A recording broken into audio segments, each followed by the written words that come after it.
Hi Leute, ich bin der Lucia vom Fahrradgeschäft Konrad. Das ist der Tobias. Hi. Und heute haben wir einen Special Guest, den Andi von der Moin. Fahrradmarke Superior.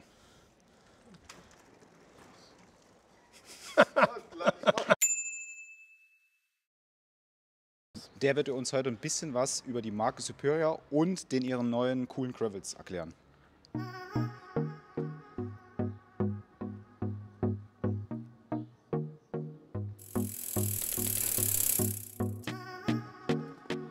Ja, vielleicht mal vorneweg, Andi, die Frage Superior, wo kommt's her, was ist es, hat vielleicht nicht jeder hier gehört. Erzähl mal bitte kurz ein paar Worte dazu. Ja, Superior ist eigentlich keine neue Marke oder neuer Markt. Die Marke gibt es schon seit über 30 Jahren.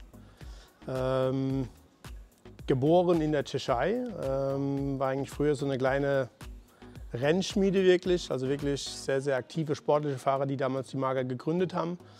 Wurde dann ca. 20 Jahre später von Bike Fun International gekauft und ist ihrem Motto treu geblieben, wirklich sehr, sehr sportliche Räder zu bauen, sowohl für den Rennsport, aber auch für den Otto-Normalradler. Genau, sportlich sind wir jetzt eigentlich auch unterwegs und zwar mit einem Einstiegsmodell tatsächlich im Gravel-Bereich, relativ Einstiegsmodell. Ich glaube, wir sind bei knapp 1600 Euro, 1599. Und es sieht dafür schon echt richtig gut ausgestattet aus. Carbongabel, schicker, leichter Rahmen und auch die Schaltung ist nicht schlecht, ne? Ja, also ich finde halt hier cool, also das ist ja hier das Superior X Road Comp GR. Das GR steht ja für Gravel. Und was ich halt hier ganz cool finde, es sieht halt schon ziemlich edel und hochwertig aus. Man hat das ja früher bei manchen Herstellern gehabt, dass die ja bei der Optik ein paar Abstriche gemacht haben, damit man auch sieht, dass das jetzt nicht das Topmodell oder ein höheres Modell ist. Und hier sind wir halt, wie du schon gesagt hast, auch schon bei einer ziemlich guten Grundausstattung. Ne? Genau, wir haben eine GRX-Gruppe verbaut. Eine Mischung aus 600 und 400. Beim Schaltwerk sind wir bei der 400er, also Shadow mit Hebelchen, 10 Gänge. Ist von der Spreizung her schon relativ breit. Also ich glaube, da kann man sowohl ziemlich schnell fahren als auch ganz gut einen Berg hochfahren. Drüber kommt dann ja schon das 800er Schaltwerk. Werden wir heute auch noch sehen bei anderen Gravel-Modellen. Aber ich glaube, für einen Preiseinstieg ist das echt schon nicht schlecht ausgestattet. Ansonsten, klar, GRX-Kurbel ist auch dran, die hydraulischen GRX-Scheibenbremsen dürfen auch nicht fehlen. Das haben wir ja in letzter Zeit schon öfter gesehen, dass gerade beim Preiseinstieg hier gerne mal mechanische Bremsen verbaut werden. Die tun zwar auch ihren Dienst, aber ganz ehrlich, wenn ich die Wahl habe, doch immer lieber hydraulisch. Und ja. Gerade wenn ich im Bereich bin von überhalb von 1400, 1500 Euro, finde ich schon, dass es bei einem unequipped Gravel schon ganz okay ist, wenn man da mal hydraulische Scheibenbremsen hat. Ne? Ja, vielleicht fragen wir mal einen Fachmann, dass der noch so ein bisschen auf ein paar Punkte eingeht, was das Rad jetzt besonders macht, warum es cool ist, warum es vielleicht gegen die Konkurrenz in dem Preissegment schon noch ein paar Punkte holen kann. Ja, zum einen, wie habt ihr schon gesagt, die Ausstattung ist wirklich für den Preisbereich herausstechend. Ich sage mal, im Einsteiger-Gravel-Bereich, also mit Alurahmen und so weiter, man hat die Möglichkeit, genauso noch Schutzbleche, Gepäckträger anzubringen, damit das Rad, was auch viele ja nutzen, als Pendelrad eingesetzt werden kann oder als Trainingsgerät über den Winter. Man sieht hier, es sind einige Spacer drin, das heißt, wenn jetzt jemand wirklich direkt in das Sportliche reingehen will, kann man sich hier noch ganz gutes Rad feintunen, von der Sitzposition, von der Lenkerposition her, wenn man es eben sportlicher haben will. 2 Getränkehalter sind möglich, auch wichtig in dem Bereich, bieten nicht ganz alle an. Wir haben schon eine teils integrierte Kabelführung für eine gute Optik. Findet man auch in dem Preisbereich nicht bei jedem. Ja, die Optik, das ist auf jeden Fall so ein Punkt, wo das also die Optik ist so ein Punkt, wo es halt wirklich enorm raussticht. Die Farbe heißt, glaube ich, Native Olive, ne? Irgendwie ja, so. Richtig. Aber es sieht eher so aus wie so ein Metallic Goldgrün, ne? Kann man sagen, ne? Ja, das ist eine spezielle Legierung, die man da drüber gelegt hat. Und war diese bisschen besondere Optik. So Flags haben wir oder so Metallic-Effekt. Ne? Ja. Ja. So. Dann haben wir noch schön hier eine Carbongabel, ne? Das macht auch noch mal ein bisschen Komfort aus, ne? Genau. Und halt, apropos Komfort, viel geht beim Gravel eben auch über den Luftdruck. Das heißt, wenn ich natürlich jetzt den Schwalbe, den G1 auf 4 Bar hochpumpe, dann habe ich natürlich eine bessere Rennperformance Rennperformance auf der Straße.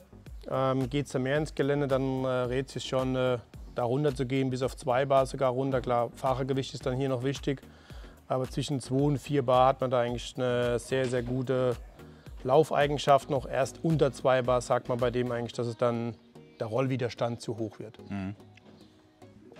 Was mir gerade erst so richtig auffällt, die Aufnahmen für die Schutzbleche sind echt ganz cool integriert.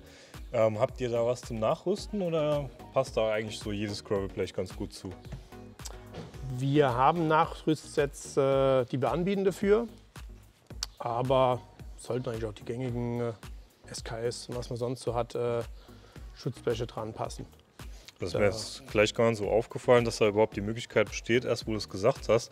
Weil jetzt, wo ich so sehe, gefällt mir schon richtig gut. Also fällt nett auf und ist wahrscheinlich, so wie es aussieht, dann doch schnell nachgerüstet. Haben wir da noch eine Ständeraufnahme? Sieht fast danach aus, ne? In der Mitte das, ne?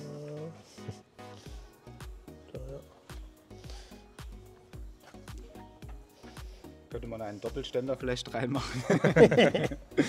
Gut, da müssen wir mal noch nachreichen, wofür das Teil genau gedacht ist. Nee, ansonsten finde ich das wirklich ein gelungenes Bike für die Leute, die es ein bisschen, also die einsteigen wollen, aber auch mal noch ein paar advancedere Trails vielleicht fahren wollen und ein bisschen richtig, also von Anfang an schon durchstarten wollen. Ne? Ja, ich denke eigentlich dadurch, dass man die Schutzbleche dranbringen kann, ein Quick Rack ist mit Sicherheit auch schnell installiert, könnte man es sogar im Commuting-Bereich benutzen. Ja, definitiv, ja. Nee, cooles Bike.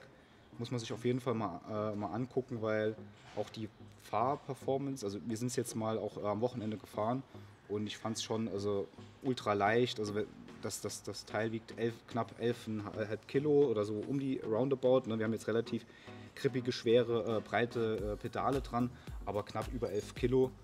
Wenn man dann noch mit leichten Pedalen kommt, und das ist eigentlich auch schon eine coole Geschichte. Ne? Ja, Radstand ist relativ ein bisschen kürzer gehalten bei uns, aber trotzdem gerade Auslauf ist noch sehr, sehr gut. Aber dadurch bekommen wir eben auch diesen schnellen, guten sportlichen Antritt. Einfach raus aus der Geometrie und man merkt es einfach direkt beim Losfahren schon. Das habe ich auch direkt gemerkt. Leute, die so ein bisschen so ein Sprintergehen drin haben, ne? Die so ein bisschen die Berge auch hart nehmen und nicht sich so langsam hochkämpfen. Ne? Also ich bin zum Beispiel jemand, so ein Berg, den kann ich mir nicht ewig lang geben, den versuche ich wegzusprinten. Ne? Und das kann man mit so einem Bike super gut machen, weil du halt direkt Antritt hast damit. Ne? Genau, bevor wir jetzt noch ein bisschen mehr auf die Geometrie eingehen, vielleicht machen wir das beim nächsten Modell. Ja, würde ich sagen, enden wir vielleicht mal mit dem Video und gehen gleich zum nächsten Rad über. Ja, genau. Und dann sehen wir uns im nächsten Video. Ne? Und bis dahin euch noch eine gute Zeit. Ne? Ciao. Ciao. Ciao.